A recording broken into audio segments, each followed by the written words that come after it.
guys! Today, let's do December favorites. Anong nangyayari? Anyway,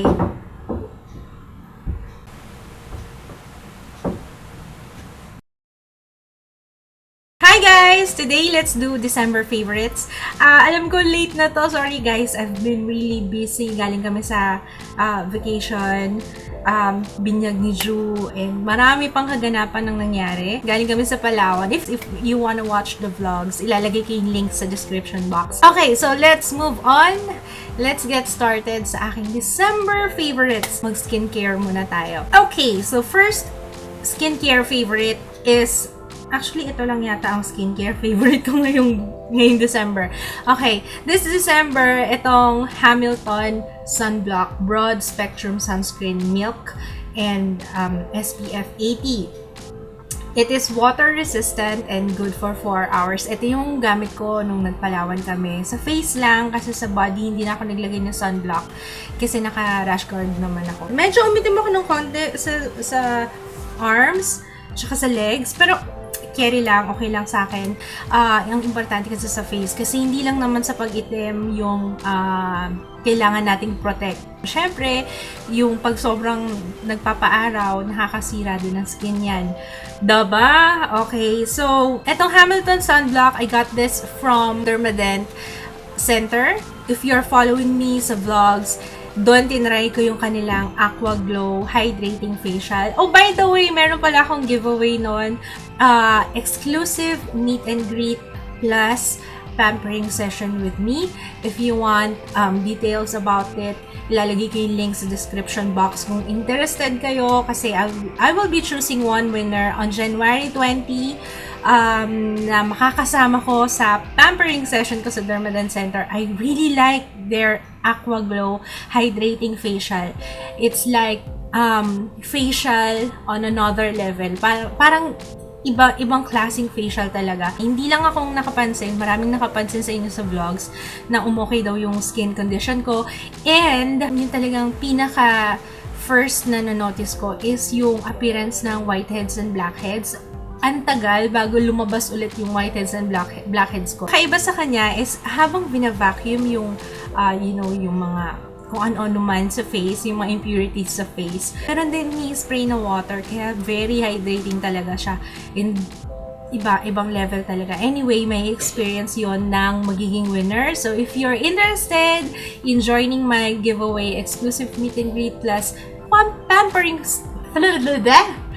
exclusive meet and greet plus pampering session with me hanggang January 2020 lang, kasi January 20 i-announce ko yung winner sa Facebook page. Pag may giveaway ako, lagi sa Facebook page ako nagpo-post ha, kasi yung iba kasi nagtatanong, hindi ko daw ina-announce. Sa Facebook page po, follow niyo lang ako doon. Yung link sa description box. Balik tayo sa sunblock na ligaw na naman ako ng landas. The good thing about this is ito yung type of a sunblock na pwede nyong gamitin with makeup. Meron kasing mga sunblock na hindi compatible with certain foundation, with certain BB cream, na minsan napapansin niyo parang nagbubuo yung makeup sa face. Ginamit ko sa iba't ibang klaseng foundation, and so far, wala pa akong na-encounter na nagbubuo yung foundation sa face ko, even yung powder. So, take note ha, ako ay oily skin and pawisin. Ay, yun nga lang, hindi ako sure regarding sa price. I will ask Dermadent and ilalagay ko na lang yung link, price sa description box if I can ha. Moving on, eto na, pinaka-favorite ko talaga at malamang alam nyo na kasi halos araw-araw ko siyang gamit nung December. Sleek Makeup Matte Me Ultra Smooth Matte Lip Cream. At pag sinabi niyang ultra smooth, yes, it is ultra smooth. Ultra smooth talaga. Ewan ko kung nabibigyan ng justice ng camera ko, pero sobrang ganda niya talaga in person. All the liquid lipsticks na nasubukan ko, ito yung pinaka when you spread it, walang tacky feeling.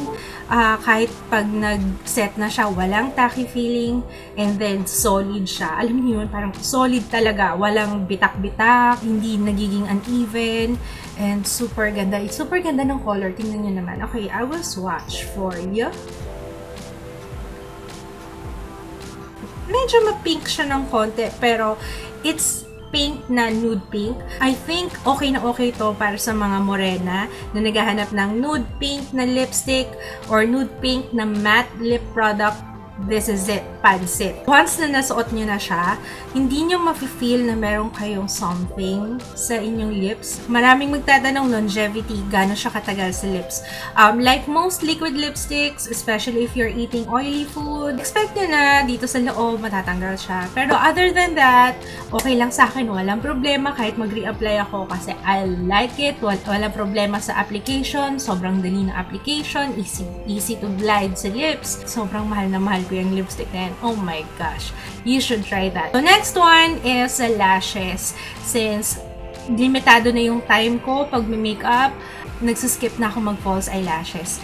So, ang kapalit ng false eyelashes ko is itong lash extender by Divaderm, Lashes in a Bottle. Yes, it's literally lashes in a bottle. Nagulat nga ako kasi I've never tried anything like this, na talagang ito lang siya, as in, ayan, lumilipad yung fibers. Mag-a-apply ka muna first ng mascara and then apply mo na to and then voila, volume, ay hindi, re-apply your mascara pala para to set it in place and then after that, bongga. I'm not wearing false eyelashes right now. Minsan napapatingin nga ako, parang feeling ko naka-false eyelashes ako. Teka, parang napapahinto ako minsan eh. It does lengthen lashes, navo-volumize niya, and hindi siya yung usual na, nakatry na kasi ako ng ibang lash extender, yung may color white. Yun, ayoko nun kasi parang hindi siya ganun kakapit. Ito kasi mas maliliit yung fibers niya.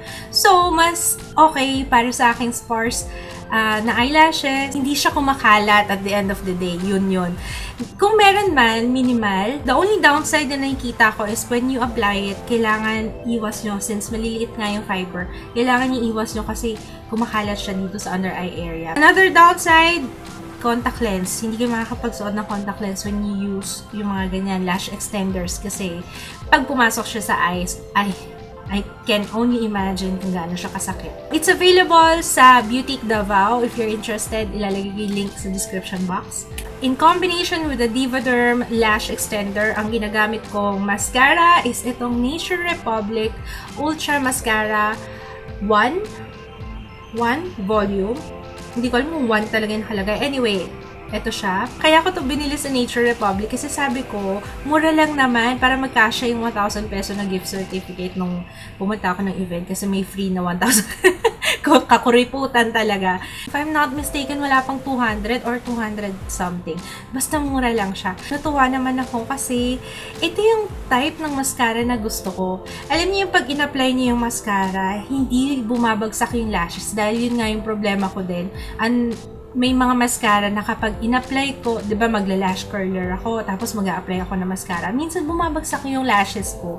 Na nakakainis kasi kailangan ko na naman i-curl yung lashes ko. Eh di, pag nag-curl na naman ako, di mas lalong natotraumatize yung lashes. Minsan napuputol pa yan kapag ka naka-mascara ka na, tapos nag-curl lash, di ba? Pero ito, kahit na maiksi yung lashes ko, pagka-apply ko sa kanya, para siyang gel, para siyang, basta umaano siya, nagsiset siya kagad, tumitigas siya kagad. Yun nga lang, matigas yung lashes mo, but it's okay, basta as long as na-maintain niya yung curl, wala akong problema doon. Next one is yung Benefit Their Real Push-Up Liner. Maraming nagsasabi, mixed kasi, may nabasa akong comment kung ano daw, magbigay daw ako ng konting input regarding this, kung nagustuhan ko ba siya or hindi. Alam niyo maganda siya, kung sanay kayong gumamit ng mga gel eyeliners, cream eyeliners, doon ako sanay eh. But the thing is, yung applicator kasi niya, it's rubber na, naman siya, nag-a-adjust naman siya according sa movement,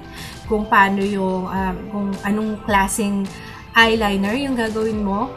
Doon lang ako medyo nag-struggle kasi hindi ako sanay sa applicator. But, yung product itself, tumatagal siya talaga. And hindi siya nagsasmudge, hindi siya nagbi-bleed. Napansin ko nga parang ang hirap niyang tanggalin. Medyo pricey yung Benefit, but if you're looking for quality eyeliner na magtatagal talaga, and lalo na sa pawisin, and merong oily eyelids, I think you will love itong Benefit Veriel Push-Up Liner. Yun nga lang, konting practice lang para dun sa applicator. Last one for my December favorites is itong Celotex Dermo Cosmetics Dual CC Matte Powder. At first, hindi ko siya nagustuhan, to be honest. Pero since medyo tan na yung aking skin sa ngayon, buti na lang din pala ito yung dinala ko sa Palawan. After kong mag-apply ng sunblock, ito yung ina-apply ko. And okay naman siya. Maganda siya. Actually, if you can see sa photos ko, maraming nag-compliment sa akin na ang ganda daw ng skin ko. Yun lang gamit ko, sunblock and then yan, yung combination na yan. Tumatagal naman siya, okay naman siya sa skin ko. Hindi ko na napansin kung nag-oil up kasi nga, syempre pag nasa beach, pag nasa ganong lugar ka, talagang pagpapawisan ka, tsaka hindi mo na masyadong papansinin kung pinagpapawisan ka or hindi, di ba? Pero I liked it. Right now, ito yung madalas na ginagamit ko kasi medyo darker siya. Kaya, magkasundo kami ngayon kasi yun yung aking skin tone right now. As a powder, maganda yung coverage niya. Kumakapit siya sa skin talaga. Hindi siya yung madaling mawala. Ang hindi ko lang gusto sa kanya is medyo pricey siya. That's it for my December favorites. I will be doing yung top beauty products or top beauty finds of 2015. Abangan niyo yan. I will be doing that probably by next week. Sana, hopefully, pasensya na kung medyo delay yung aking pag-upload. Mahirap yung aking schedule right now kasi si Ju sinisi talaga. Pero totoo, si Ju kasi iba na yung schedule ngayon sa buong araw. Magna-nap siya siguro mga 10 minutes lang. Kaya ang hirap mag-film, ang hirap mag-edit. Nakakapag-edit lang ako pag madaling araw or kapag tulog na siya, doon na ako nakakapagsimula. So, ang hirap magtrabaho. Pero I hope you bear with me. Sa ngayon lang naman yan. Sana pagdating ng mga ilang buwan, medyo okay na. So, konting hintay lang. Alam ko marami pa akong utang na reviews, but yon, abangan niyo yan. Dadating din sa tamang panahon. Comment down below kung ano yung mga December favorites nyo. Mag-share din kayo para masaya tayong lahat. Share. Thanks for watching. See you again on my next video. Bye!